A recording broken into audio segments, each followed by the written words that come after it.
रथ लेकर के वृंदावन पहुंचे।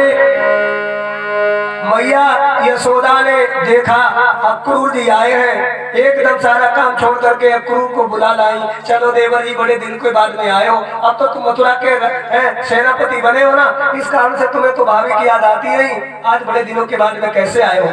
अक्रूर को लिवा करके लाई सुंदर महाराज, आसन दिया, बैठे हैं अक्रूर।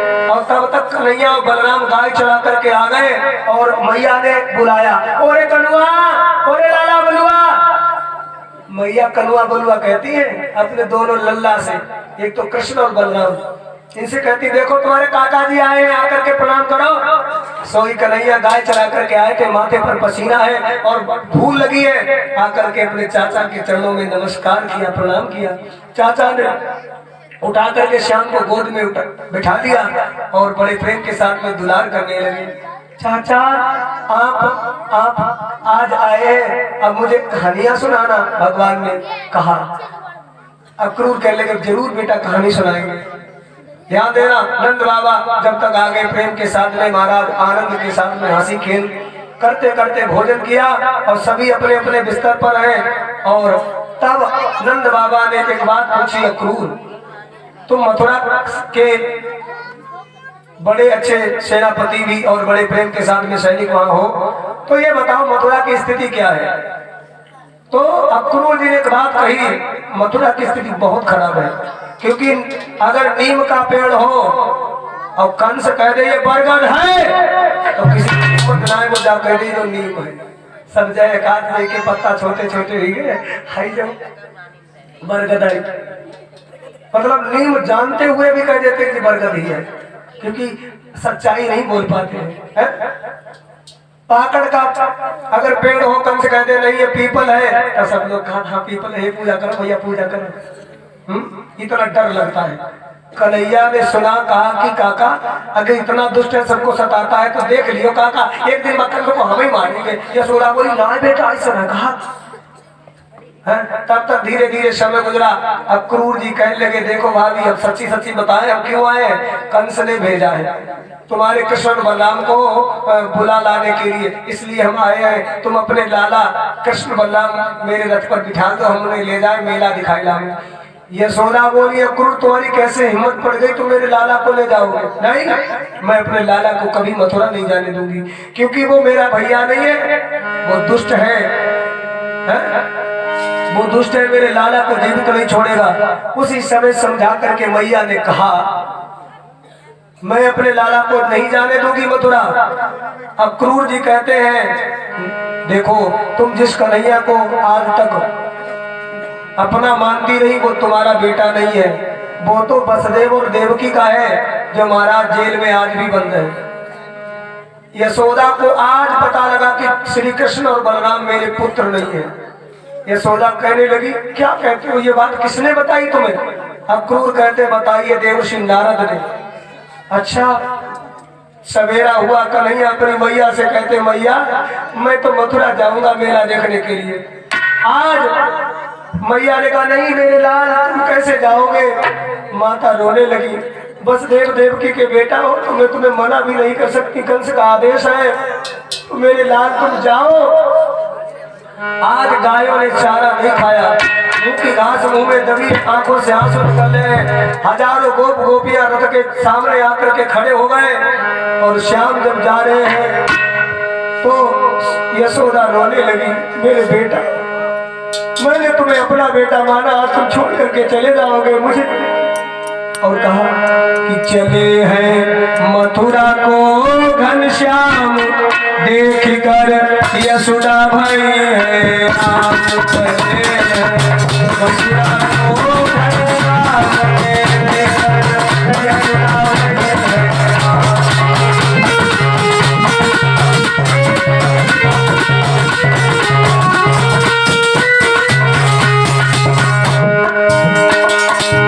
यशोदा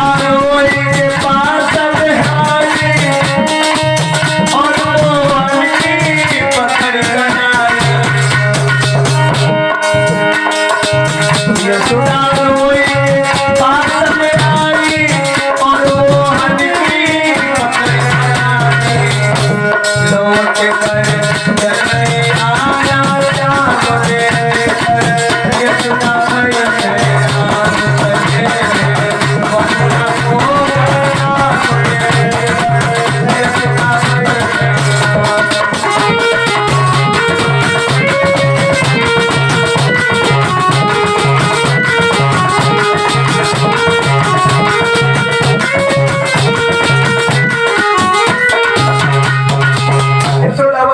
मेरे लाल, मैंने तो तुम्हें केवल पाला है और जिसने जन्म दिया है उसको भी जाकर के मिलो, लेकिन इस अपनी बूढ़ी मैया को कभी भूल मत जाना मेरे लाल। और सुनो, एक दिन गर्गाचार्य ने तुम्हारा हाथ देखा था तो कहा था कि यशोदा तुम्हारा बेटा किसी दिन राजा बनेगा, लेकिन मेरे लाल मेरी बूढ़ी आंखें तुझे राजा बनते तो देख ही नहीं पा रही है। किसी दिन तुझे राजा बन जाना मेरे पूत, तो मुझे अपने राजभवन में बुला लेना। मैं काऊ से मैं कहूँगी मैं कन्हैया की बचपन वाली मैया हूँ, मैं तेरे घर में झाड़ू पोछा लगाते होंगे। आज इतना कहा मैया मैया कह करके कन्हैया लिपट गए अपने मैया के आंखों के आंसू पोछे और कहा मुझे जाने दो माँ, माँ मुझे जाने दो, मैं परसों आ जाऊंगा।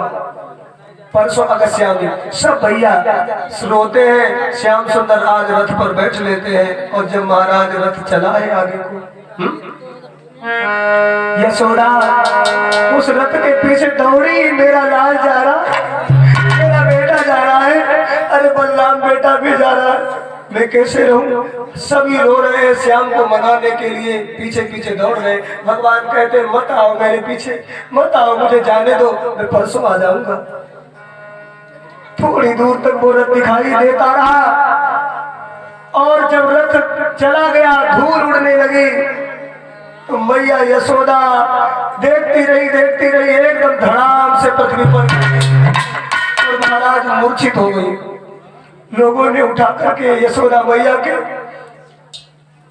कंठ में जल डाला, माँ को होश आया, एकदम फिर से दौड़ी, चला गया मेरा बेटा, चला गया। और सब रोने लगे, माँ कि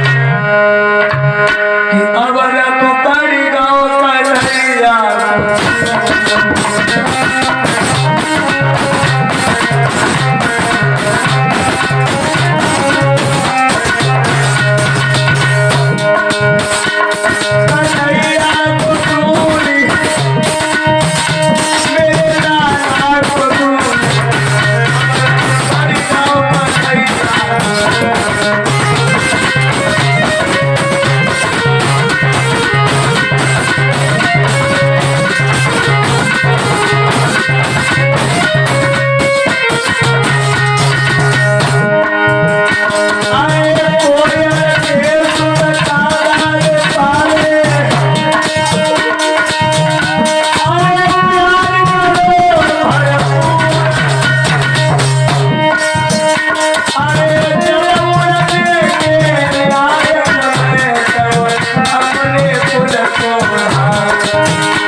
सूझ गई लोगों की, उसे हम चले गए। अच्छा, भगवान का रथ वृंदावन से आगे जब निकला, यमुना नदी के किनारे से जा रहा तो क्या देखा, एक रास्ता में कोई लेटा है। भगवान कन्हैया देखा, काका जरा रथ रोको, जरा देख के आए कौन है। भगवान रथ से कूदे गए, पास में देखा, जब महाराज हाथ हटा करके श्याम ने देखा तो कौन हो तुम, तो आंखें सूझ चुकी थी, वो राधा थी। राधा के लिए श्याम मैंने तुम्हारे बिना मैंने जीना नहीं सीखा, अरे तुम चले जाओगे तो मैं कैसे रहूंगी, और रहूंगी नहीं, मेरे प्राण भी अपने साथ ले जाओ, क्योंकि मुझे सही तो नहीं ले जाओगे, ये रथ मेरे ऊपर से निकाल लो। भगवान ने कहा राधा क्या तुम भूल गई, हम और तुम लीला करने आए हैं।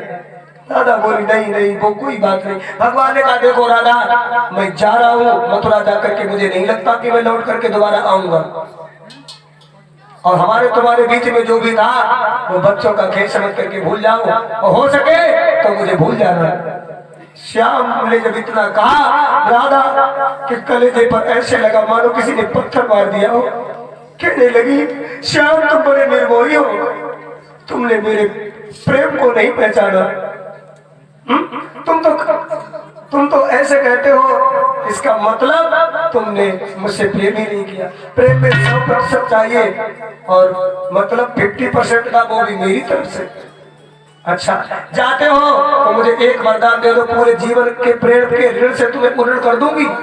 भगवान ने कहा मांगो राधा क्या चाहिए। राधा ने कहा इस बार बनी हूं मैं राधा, तुम बने हो श्याम। अगले बार जब द्वापर आए तो तुम बनना राधा, मैं बनूंगी श्याम। और फिर जब तुम्हें मैं छोड़ करके जाऊं और खूब बच्चों का खेल समझ के ओ श्याम रे, ओ श्याम रे, ओ श्याम रे, ओ श्याम रे।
कैसा प्यार है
कहा राधा हम तुम में कोई अंतर नहीं है, राधा के बिना है श्याम आधा। एक जने से पूछ रहे थे, बोले ये राधा कौन है?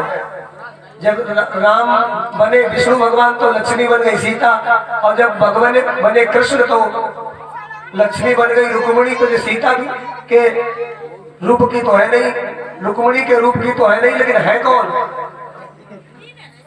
तो कहा कि ये राधा कोई अलग नहीं है, राधा ही श्याम है राधा। राधा के बिना है श्याम आधा, जो आधा है वो राधा है, इसलिए नहीं होनी चाहिए किसी को बाधा है।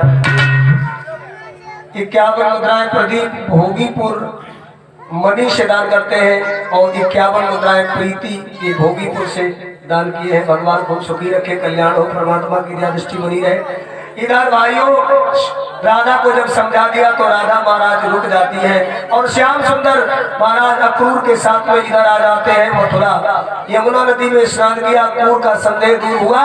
इधर भगवान श्री कृष्ण कन्हैया अपने सखाओं के साथ मथुरा में महाराज यमुना बाग में ठहरे हैं। उधर से नंद बाबा को भी चैन न पड़ा। अनेक अंशुका मंदुका धंसुका दामा छदामी मदन संकीर्ण गोपाल मधुसूदन मधुमंगल श्रीमद तो श्री दामा अलग निरंजन चिरौजी भैरव, इतने सखाओं को लेकर के वो मथुरा आ गए। इन सभी ने स्नान किया। कन्हैया से बोले लाला तेरे बिना अच्छो ना लगो गोकुल में, सो हमने पहले गाड़ी सजवाई नहीं बाबा से, हमने हमको भी मेला देखने चलना है, मथुरा में आ गए। ऐसा करो लल्ला चलो मेला देखे हमें। सबने स्नान किया और कन्हैया से कहा कि चलो मेला देखने चलते हैं। आज श्याम सुंदर अपने सखाओं के साथ मथुरा का भ्रमण करने के लिए आ रहे हैं। वंशुका धंसुका दामा छदामी सखाओं के साथ मथुरा का मेला देखने आ रहे हैं।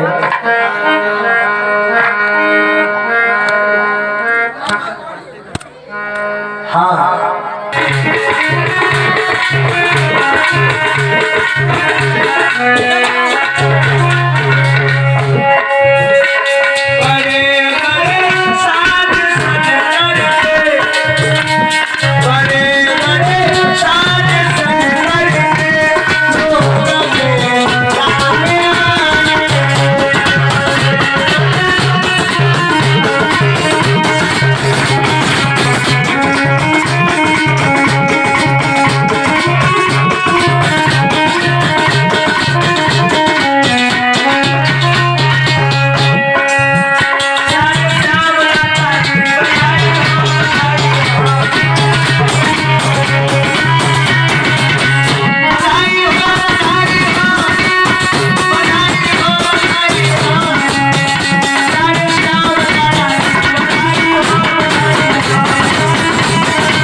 आइए इसी बीच में कुछ